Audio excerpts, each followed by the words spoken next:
વાડીએ જો જુવારમાં રાજદૂત વેથી દવા છાંટીએ છે અત્યારે. તો જો પેલી ટાંકી ભરી અને આશીષ ને હું બે હે જો રાજદૂત વેથી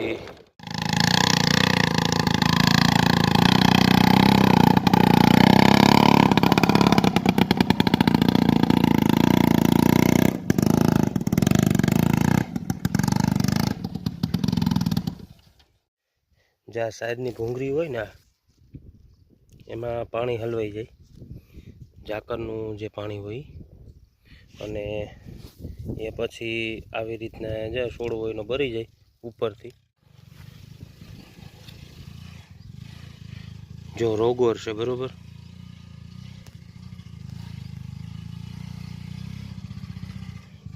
અને બીજી છે આ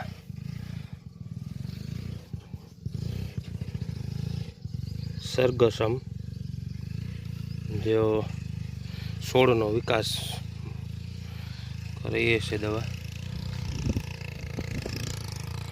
એમાં ઘણાય કન્ટેન્ટ છે એટલે દવા સારી છે એ, એટલા માટે એ થોડી થોડી નાખીએ એવું છે. અને આ જો ચણા બગડી ગયા હતા તો અત્યારે જો આવા લીલા લીલા પાછા થઈ ગયા. સારું થાય એ પછી અહીંયા ઈયળ પડે અને એ પછી એનો ફેલાવો વધતો જાય. એટલા માટે હજી કંઈ નુકસાની નથી, છતાં પણ આપણે જો દવા છાંટી દેવી. હવે જે મગ વાવ્યા ને કાળા, એમાં કુકળ છે, જ્યાં પાંદડા બધા સુકડાઈ ગયા છે અને આમાં પાછળ ઝારું થાય. જો સીતારામ, જય માતાજી મિત્રો, ફરી સ્વાગત છે તમારું એક નવા વ્લોગની અંદર. અને અત્યારે હું છું વાડીએ જો જુવારમાં રાજદૂત વેથી દવા છાંટીએ છે અત્યારે. તો જો પેલી ટાંકી ભરી અને આશીષ ને હું બે હે જો રાજદૂત વેથી દવા છંટકાવ કરીએ. અને પહેલાં એક વખત આપણે મારી હતી દવા દેવાભાઈ એને ચણામાં છાંટતા હતા ત્યાં. આ વખતે રાજદૂત વેથી મારી દીધી. અને ઓલા જબલા ત્યાં કાઢી લીધા, રાજદૂતમાં નડે નહીં એટલે.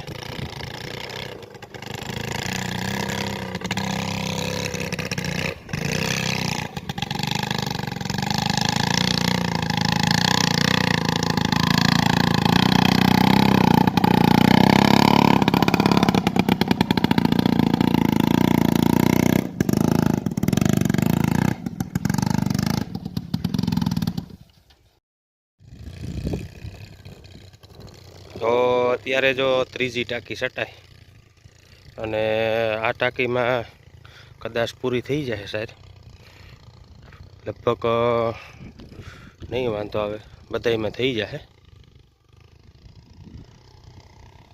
અને સાઈડમાં રોગ છે ને, આ જે ઝાકરું આવ્યું ને હમણાં 4-5 દી ઝાકર બહુ આવી, એના હિસાબે નારોટ જેવું આવી ગયું છે. ઝાકર આવે ને એટલે જ્યાં સાઈડની ભૂંગળી હોય ને એમાં પાણી હલવાઈ જાય, ઝાકરનું જે પાણી હોય, અને એ પછી આવી રીતના જે છોડ હોય એનો ભરી જાય ઉપરથી, અને જામાં હળો થઈ જાય. જો આ દેખાય,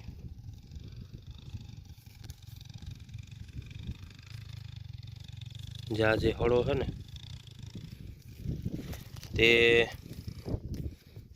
પછી આગળ વધે અને આખા છોડને બરબાદ કરી નાખે. એટલે આને રોકવા માટે ફરજિયાત અત્યારે જો અમે રોગર છાંટીએ, અને બીજી એક નરવાઈની હે રુધિની, જો આગળ હું તમને બતાવું. 2 દવાનો ઉપયોગ કર્યો. જો અહીંયા વાયુવેથી પાણી ભરીએ જો રોગોર છે બરોબર,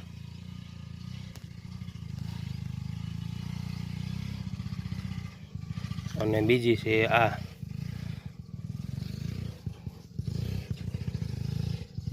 સરગસમ, જો છોડનો વિકાસ કરે એ છે દવા.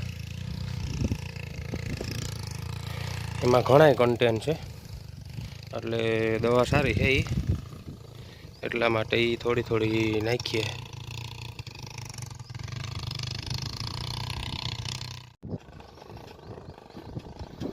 તો આ ખેતર જો પેલી ટાંકી અહીંયાથી ભરી અને એક ટાંકી અહીંયા વાવેથી ભરતા આવ્યા હતા, તો એ સાટી દીધી, અને એક ટાંકી અહીંયાથી ભરી છે, જ્યાં સામે વાયુ છે ને ત્યાંથી.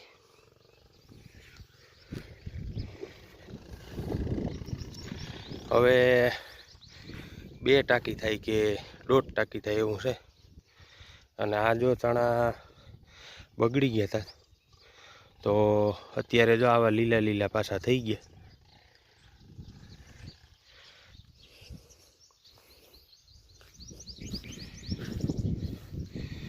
જ્યાં બધા આમાં કોઈ પાણી ભરાવા નહોતું દીધું, તો પણ બગડી ગયા હતા.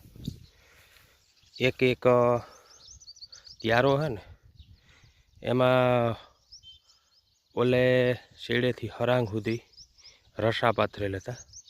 એટલે 20 ફૂટની સળ હોય તો એક એક સળ કાઢી આવ્યા હતા, છતાં પણ જા ભરી ગયા હતા શેણે. પાણી ક્યાંય ભરાવા નહોતું દીધું. અને હવે જો પાછી જગ્યા ખેંચાણીને એટલે શેણા થોડા ખારા થયા, નહીંતર તો આમાં કંઈ ગમે એવા નહોતા.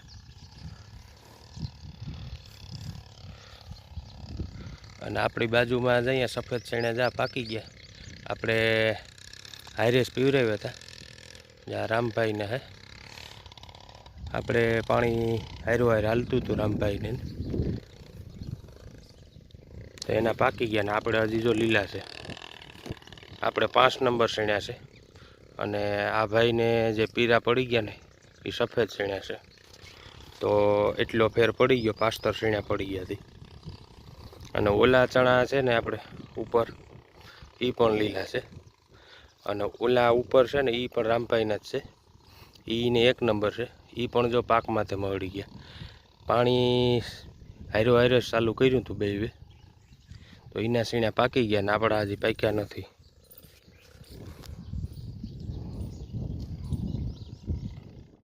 તો અત્યારે હું છું અહીંયા રેણીમાં, જ્યાં મશીનવાળું ખેતર છે ત્યાં. અને જ્યાં અહીંયા ઓરિયા વાવ્યા હતા તેનો આપણે વિડીયો મૂકેલો છે. તો ઓરિયા વાવ્યા પછી અહીંયા આવ્યો નહોતો આટો મારવા માટે, તો એટલે જો અહીંયા આટો મારવા આવ્યો, અને ઓરિયા બહુ સરસ ઉગી ગયા. જો આ છે આપણા ઓરિયા. આનો વિડીયો આપણે ચેનલ ઉપર મૂક્યો તો વાવતા હતા અહીંયા. તો એ પછી હું આવ્યો નહોતો, કે ચાલો આજે આટો મારી આવીએ અને ઓરિયા કેવાક ઉગ્યા છે એ જોતા આવીએ. તો જો આ છે દેશી ઓરિયા બરોબર. આપણે આખા ખેતરમાં ઓરિયા વાવી દીધા હતા, અને આપણે 10-10 આયરુના ત્યારા કરેલા છે, જેથી કરીને પછી વેચવા હોય ને આપણે તો એમાં સરળતા પડે. તો ઓરિયા એકદમ સરસ ઉગી ગયા, નહીં કાંટા નહીં પારવા, જો એકદમ સરસ.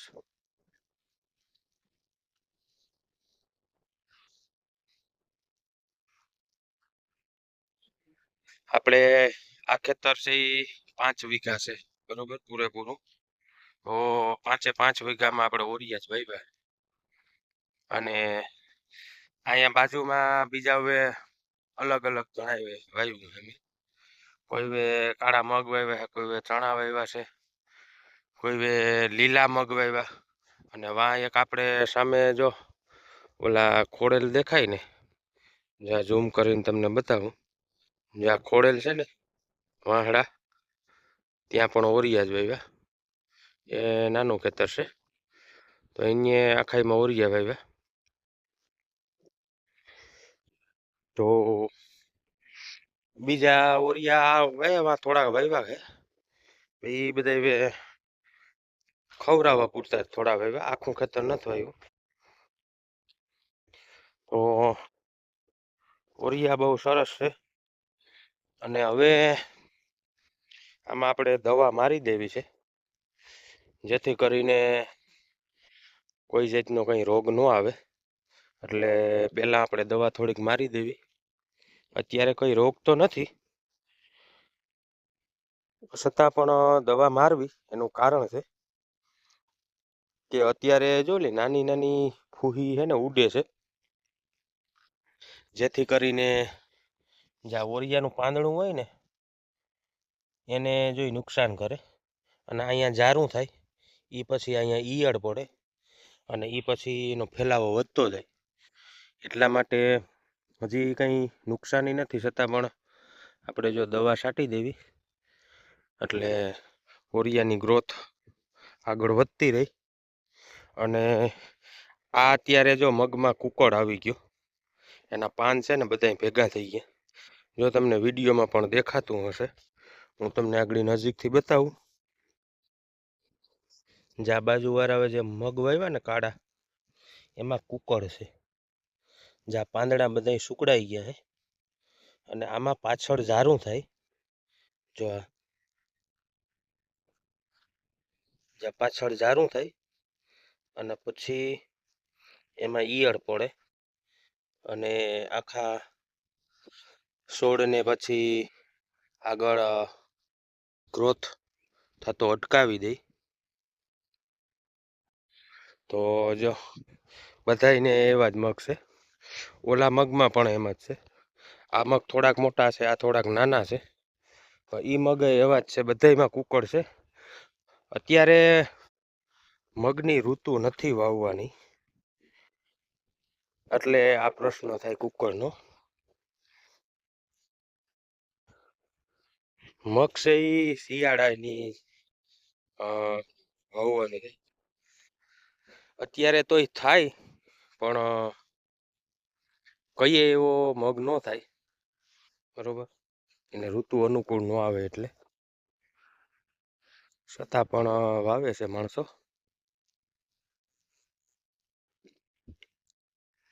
તો ઓરિયા જો આપણે બધે કમ્પ્લીટ એક સરખા ઉગી ગયા.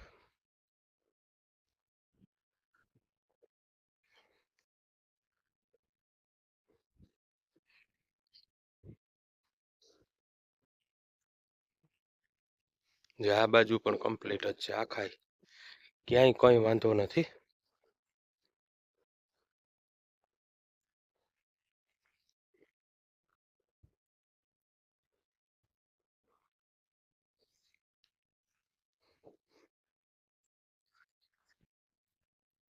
જો આ બાજુ જો અહીંયા મગ છે, આ મગમાં કંઈ છે નહીં, બરોબર. કુકળ જ આવેલો છે બધામાં. અને અહીંયા જો આખતર આ બધે ચણા છે, એ કઈ એવા નથી પણ ઠીક ઠીક છે, બરોબર.